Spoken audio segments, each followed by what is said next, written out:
今天给大家讲讲地支里的这个刑冲破害，给大家直接上干货。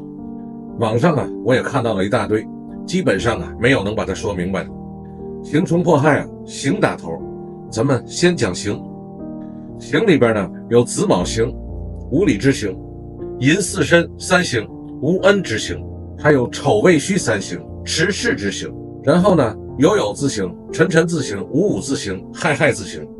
然后这几种除了这字刑是自己折磨自己，其他那几种都是日主对待他人的一种表达方式。比如说里边有子卯刑的那个是无理之刑，这个人不懂礼貌，没有礼数，说话伤人，你这个拿来直接用就是了。然后寅巳申三刑这是无恩之刑，大家肯定看到的也很多了，但是这个还不太好理解。现在我给大家解析一下。打个比方你是一个小小的领导，但是你还提拔了你手下的一个小员工，让他当了一个小头目。这时候你的大佬来检查你的工作，来视察。那然后你这个小头目提拔的这个小员工一点礼貌都没有，没有尺度，对你这个大老板是一顿冲撞，一通输出。然后你这个大老板反倒找到你，问你的眼光为什么这么差，能够用这样的人。这个就叫无恩之刑，就是仗势欺人，不服管。天老大他老二，不服管。所以在流年大运里边有丑未戌三刑的，是会引起两院祸端的。所以这时候一定要注意一点控制一下自己的情绪。然后下来是冲，这个冲咱一会儿再讲吧。冲是最难的。咱们先讲破。破是什么呢？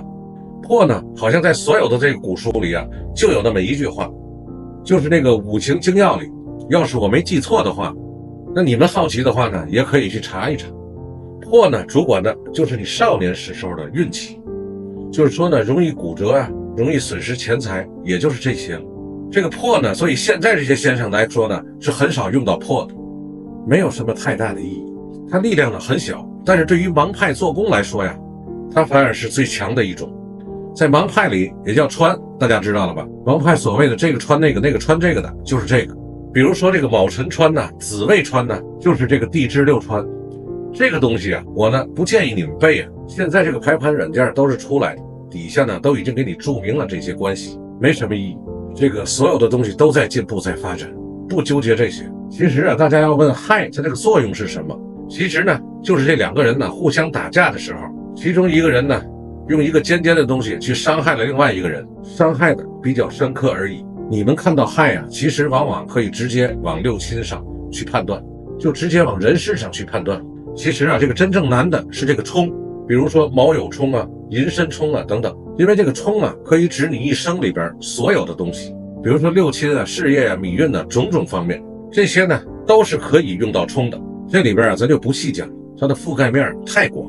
比如说这个驿马冲驿马，它就是道路交通上的问题，这些都是基础。后面的话我们还要结合各种宫位结合各种五行来看。大家可以先把刑冲破害这些基础的东西了解以后再去深入的学习。听不懂没关系收藏起来，可以多听几次。